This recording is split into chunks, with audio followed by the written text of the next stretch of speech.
Harris is also leading in the state of Virginia by a lean margin of 3 points.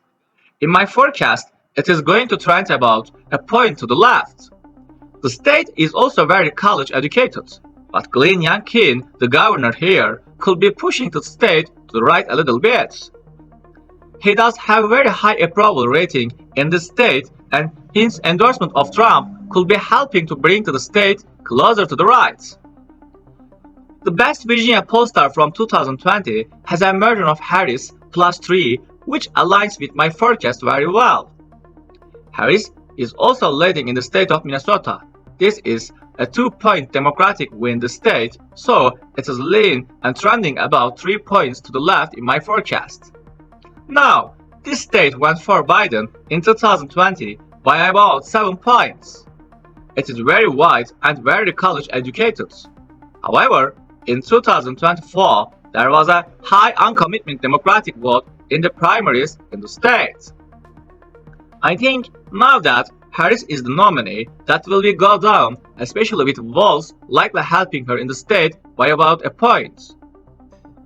It's about 2-point win for Harris in my forecast. Now, you look down here, the state of New Mexico.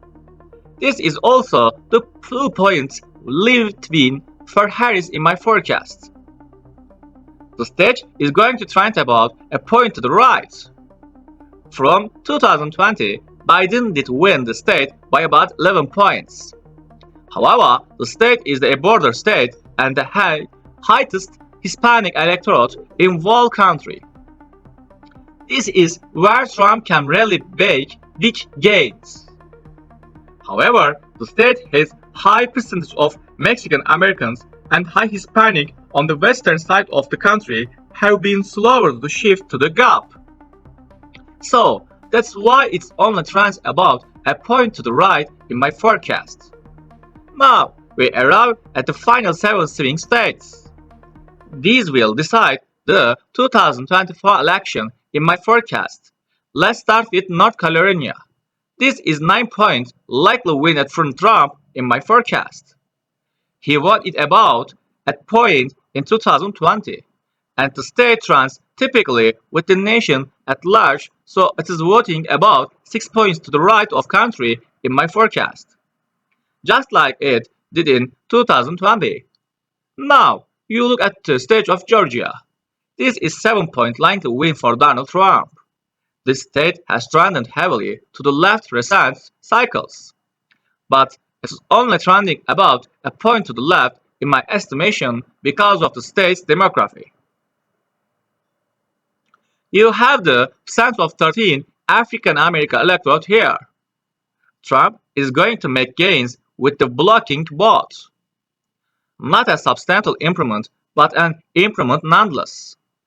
This deep blue continues will see some decent revision, and Trump is also going to continue to improve in the rural countries.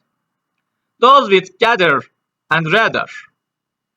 The Kamala Harris' consistent lead in these national polls is largely attributed to her strong stance on key issues such as healthcare, climate change, and social justice.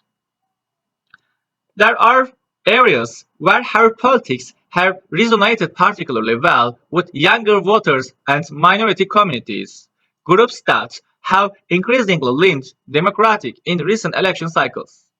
On the other hand, Donald Trump continues to draw substantial support from his base, especially in rural areas and among voters who prioritize economic issues and national security. And guys, don't forget to like the video and subscribe, turn on the notification bell to get latest news, and see you next video.